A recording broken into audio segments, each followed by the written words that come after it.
지난 5년간 20, 30대 청년층이 받은 전세자금 대출 규모가 무려 60조 원 넘게 폭등한 것으로 나타났습니다. 전세난이 부채까지 급증시킨 것인데 갚을 능력에 비해서 부채가 너무 많다는 지적이 나오고 있습니다. 김우준 기자의 보도입니다. 서울 양천구에서 구로구로 출퇴근하는 32살 최대한 씨. 값이 더 오르기 전에 무조건 아파트를 사고 보자는 이른바 패닉바잉에 직장 인근 아파트 구매를 고려해봤지만 당시에 집 구매 정말 관심 많았었고요. 전부 다 부동산 이야기밖에 안 했던 것 같습니다. 터무니없이 오른 가격에 결국 포기했습니다. 상대적으로 부담이 덜한 전세로 눈을 돌렸지만 그마저도 쉽지 않았습니다.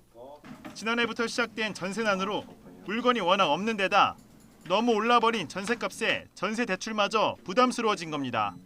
금리에 따라서 그런 이자율이 좀 변동이 되다 보니까 그에 따라서도 조금 이제 금전적인 부분에 있어서 일부 좀 많이 부담이 되는 것은 좀 사실입니다. 하지만 지금보다 더 올라갈지 모른다는 공포감에 높은 전세값이라도 일단 잡고 보는 2030 세대.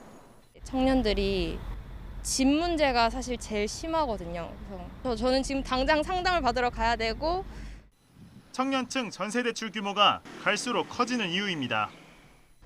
지난 2017년 20, 30대 청년층이 받은 전세자금 대출은 29조 원 가량이었는데요. 이 규모는 5년 만에 60조 원 가량 폭등하면서 지난 6월 88조 원을 훌쩍 넘겼습니다. 특히 20대 전세자금 대출 잔액은 5년 만에 5배 이상 급증했습니다. 20, 30대 대부분 소득이 적은 사회초년생이라는 점을 고려했을 때 자산 대비 가계 부채 비율이 과도하다는 지적이 적지 않습니다. 청년 계층의 경우에 충분한 일자리가 확보되지 않은 상황에서 주거 비용이 올라간 것이 큰 부담으로 작용하고 있고 전반적인 가계대출 확대에도 영향을 주고 있는 것으로 생각되고요. 여기에 추가로 기준금리까지 인상될 경우 청년층이 부담해야 할 부채가 더 커질 수밖에 없어 부풀 대로 부푼 부채 내간이 터질 수 있다는 우려가 나옵니다. YTN 김우준입니다.